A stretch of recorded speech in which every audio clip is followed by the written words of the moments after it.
So Glenn, I haven't played the game yet, so can you tell me something about Kinect Star Wars? Yes, Kinect Star Wars is the first time you can use your full body to really play as characters from the Star Wars universe. So we have Jedi mode, where you play as a Jedi, you use a lightsaber and you can do force powers.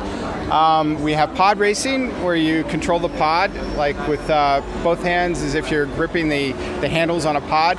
And then we have Rancor mode, which we're showing off at GamesCom for the first time, where you play as the Rancor monster from Return of the Jedi. It's that huge monster there. And you actually play as the monster, so you can, charge around and you can growl and you can grab people and eat them and throw them and destroy anything in sight. Is the game equipped with a full storyline, or is it more mini game based? We have a storyline in different game modes. So the Jedi mode has, you start off as a Padawan Jedi, and you go off on experiences with the Jedi Master and develop your skills throughout this the story. And there's things that happen in the story. You're interacting with different characters from the movies and that kind of thing. In the pod racing mode, you start off as a slave and you're trying to earn your freedom by becoming the world's greatest pod racer, or the galaxy's greatest pod racer. And you race on different planets, on different tracks. Rancor is a little bit different. You're a Rancor, you escape, and then you want to cause havoc, and then there's another planet and a different Rancor, and there's a different setup as to why that one is loose and causing destruction. But there's not a story that takes you through that entire mode. Is it more targeted for children or for adults?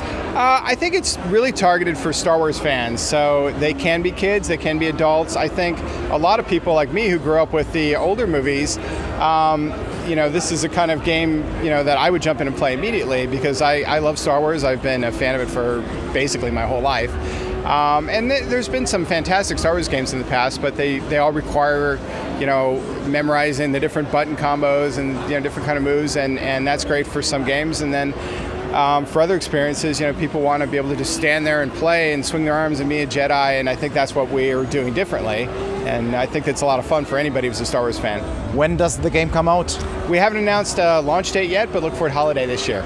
Okay. And will it be box version only, or also as a download game? It should be a box version, yeah. Mm-hmm. Thank you very much for the interview, and I'm looking forward to play the game myself. Great. Yeah, fantastic. Mehr zur Gamescom seht ihr bei Games World, euer Magazin für Spielkultur auf iMusic One. Frei empfangbar im digitalen Fernsehen. Mehr Infos auf facebook.com/iMusicOneGamesWorld.